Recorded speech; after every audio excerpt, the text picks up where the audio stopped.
Welcome to today's explainer. Okay, let's jump right in. Look, if you're tuning in right now, there's a really good chance you're a stressed, completely exhausted parent who is just trying to make it through the day without a massive meltdown over something like, peeling a banana the wrong way. If that sounds like you, you're in the exact right place. Today, we're exploring a genuinely life-changing, peaceful approach to handling toddler tantrums. We're pulling this directly from our source material, which was put together by someone who has been right there in the trenches with us. We're going to look at exactly how to fix child tantrums without relying on yelling and without falling back on bribing them with treats or screens. Right off the bat, there is some absolute raw honesty in our source material. The author confesses, "I'll be honest, I used to yell, not because I wanted to, but because I didn't know what else to do." I really want you to let that sink in for a second. Losing your temper, it doesn't mean you're a bad parent. It simply means your current toolkit just isn't working anymore. It's a sign of being totally depleted, not a character flaw. To get us to a better place, we have a clear roadmap today. We're covering 1.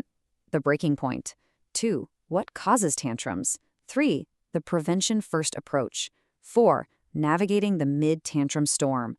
5. Setting boundaries effectively. And finally, 6. Repair and take action. Basically, the complete before, during, and after of a tantrum. All right, let's kick things off with Section 1, the breaking point. Our source describes this painful reality so perfectly.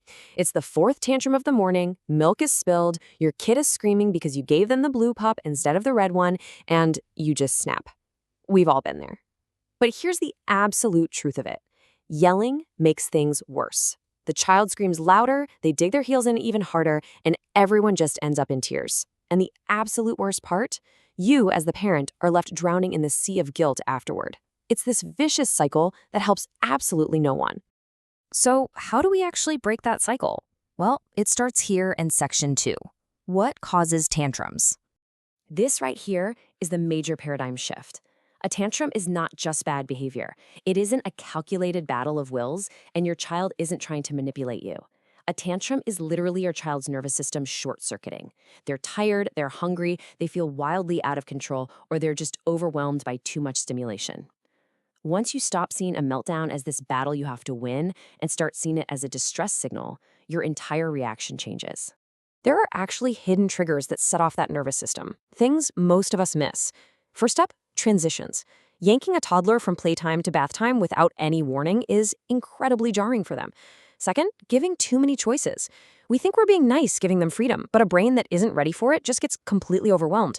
Third, our own stress. Kids are like little emotional sponges, right? They feel our tension and they just mirror it right back. And finally, a lack of routine. When life feels unpredictable, kids feel unsafe. And the more unpredictable life feels, the more meltdowns you're going to see. Which brings us to Section 3, the prevention-first approach. According to the source material, most tantrums can actually be drastically reduced before they even start. Check out these practical tactics. Warn them before transitions. Give them a 5 more minutes, then bath, heads up. Next, use consistent daily routines, because kids thrive on knowing what's coming next. When it comes to choices, keep them super limited. Instead of, "What do you want to wear today?" try, "Do you want the red shirt or the blue shirt?" It gives them agency but removes the overwhelm. And please, plan snacks. Hidden hunger is the invisible culprit behind so many meltdowns. Keep their blood sugar and their nervous system nicely regulated. But look, we're realists. Tantrums are still gonna happen. Let's move to Section 4, navigating the mid-tantrum storm. Okay, the screaming starts, and your own body instantly goes into fight or flight. Your heart races, your voice naturally rises, and you just want the noise to stop. But instead, our source provides this rigidly effective 4-step sequence for your own self-regulation. Step 1, breathe. Literally count to 3 in your head before you speak. Step 2, lower your voice. If you get quieter, it actually forces them to quiet down just to hear you. Step 3, step back physically to give yourself some space before engaging. And Step 4, anchor yourself with this phrase. This is communication, not defiance. In the absolute heat of the moment, there's a stark contrast between what actually works and what doesn't. Do not lecture. Don't try to argue logic. Mid-meltdown, the rational part of their brain is literally offline. They cannot process your logic. And do not threaten them with things like, "If you don't stop, no TV." Instead, do stay nearby and calm. Do acknowledge their feelings. Use short, simple phrases like, "I'm here, you're safe." You have to use connection rather than control to de-escalate things. That leads perfectly into Section 5, setting boundaries effectively. A lot of parents worry that staying calm means being a total pushover.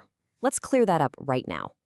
Getting down on their eye level, naming their feelings, like saying, "You're upset we can't go outside," and offering empathy before solutions is incredibly powerful. When kids feel truly seen and understood, the sheer need for a tantrum drops. You are not giving in. You're just showing them that you are on their team. Because empathy definitely doesn't mean dropping the rules. Boundaries are completely necessary, but they don't have to be loud or scary to work. Here's how you set them without bribes or threats. First, state clearly what is not okay. Just say, "We don't hit." Second, redirect that huge physical energy. Try, "You can stomp your feet on the floor instead." And third, follow through calmly every single time. Kids actually test limits specifically to feel safe. When you provide calm, predictable consistency, you're building that essential safety net for them. Now, let's wrap up with our final phase, Section 6, repair and take action. The storm has passed, the screaming stopped, but our work isn't quite done. This timeline is crucial for repairing the relationship. At 0 minutes post-tantrum, right as it ends, reconnect and offer a hug. At 2 minutes post-tantrum, once they're genuinely calm, talk briefly about it to help them process those big emotions. "You were really mad when we had to leave the park." And then at 5 minutes post-tantrum, intentionally end on a positive note. Read a book, draw, or just cuddle. Why does this matter so much? Because it teaches your kid that conflict does not permanently break a relationship. Which brings us to this absolutely beautiful realization from the source material. Tantrums aren't proof you're failing. They're proof your child is learning how to handle big emotions, and you are their guide. When you actively choose calm over control and connection over bribes, you're doing way more than just surviving a rough Tuesday afternoon. You are teaching your child emotional regulation skills that are going to benefit them far, far beyond these toddler years. So, what's the game plan? Here is your definitive action checklist derived straight from our source that you can start using literally today. 1. Identify your child's top 3 hidden triggers. 2. Commit to adding a 5-minute warning before every single transition. 3. Practice naming feelings out loud, even when everyone is perfectly calm. 4. Make it a hard rule to lower your voice instead of raising it when tensions spike. And 5.